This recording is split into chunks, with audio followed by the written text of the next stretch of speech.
Hello students, कैसे हैं आप सब। मैं उम्मीद करता हूँ सब ठीक है, सब कुशल मंगल है। तो बच्चों, आपका एग्ज़ाम थर्ड ईयर वाले बच्चों के लिए मैं बात करने वाला हूँ। थर्ड ईयर का एग्ज़ाम मैनेजमेंट अकाउंटिंग बहुत जल्द आने वाला है।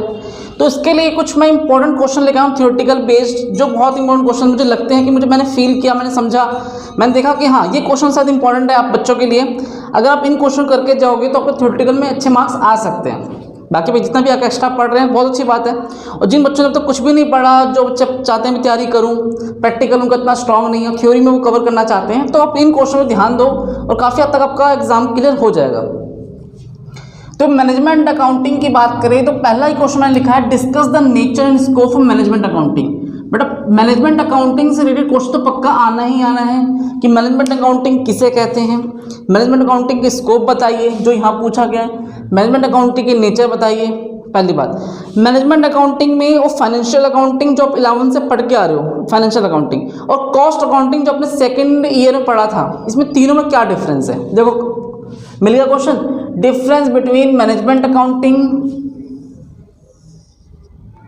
कॉस्ट अकाउंटिंग और फाइनेंशियल अकाउंटिंग। इन तीनों में डिफरेंस जो आप क्लास 11 से पढ़ के आ रहे हो फाइनेंशियल, सेकेंड ईयर में पढ़ा कॉस्ट पढ़ा था हमने, तो मैंने बताया था वो कॉस्ट एक स्पेशलाइज्ड सब्जेक्ट है जो स्पेशल चीज़ों के लिए पढ़े जाते हैं। कॉस्ट निकालना है, कॉस्ट रिडक्शन की बात करनी है। डिफरेंस बिटवीन, तो डिफरेंस वाले क्वेश्चंस मैं आपको टिक कर दूं, कॉस्ट कंट्रोल में डिफरेंस और कॉस्ट रिडक्शन में डिफरेंस। आपके पास जो भी रेफरेंस बुक है जो आपने परचेज किया है आप उसमें से याद कर सकते हैं, ये इंपॉर्टेंट क्वेश्चन वो सारे मिल जाएंगे, सब कवर हो जाएगा।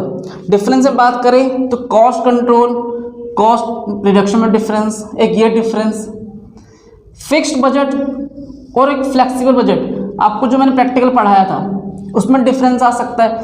देखो फिक्स बजट बच्चों केवल एक क्वांटिटी के लिए बनता है। सपोज मुझे दे रखा है 10,000 यूनिट, तो मैं 10,000 यूनिट की बात कर रहा हूँ तो फिक्स्ड है एक सिंगल क्वांटिटी के लिए।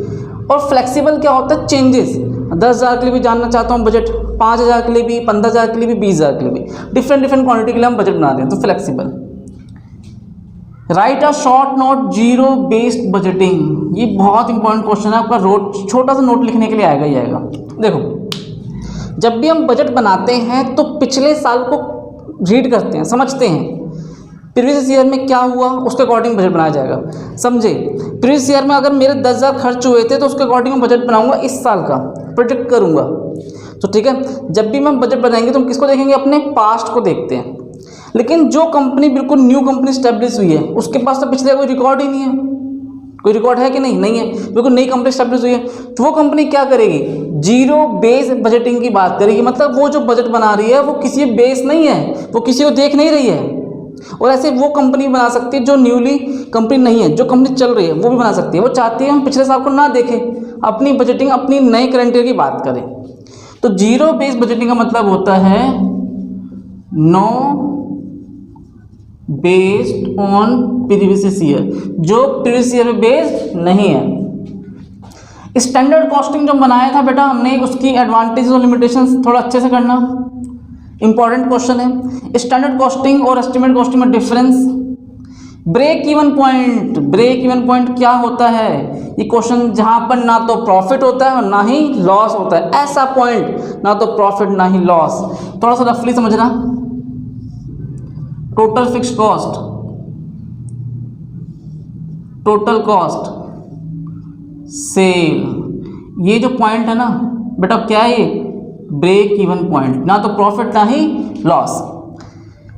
मार्जिनल कॉस्टिंग के एडवांटेजेस थोड़ा ध्यान से करना, लिमिटेशंस वगैरह। और लास्ट क्वेश्चन डेफिनेशन। तो देखो ये क्वेश्चन जो मुझे लगा कि हाँ आपके एग्जाम में आ सकते हैं, इंपॉर्टेंट लगे, थ्योरेटिकल बेस्ड था, मैंने एनालाइज किया, वो मैंने आपको बताया।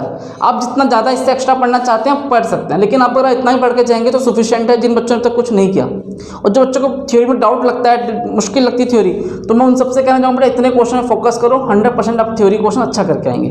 तो अभी के लिए बस इतना ही, और अब मैं आपको ऐसे ही क्वेश्चन करवाता हूँ इंपॉर्टेंट हर सब्जेक्ट के बारे में। इसे कॉपी करो।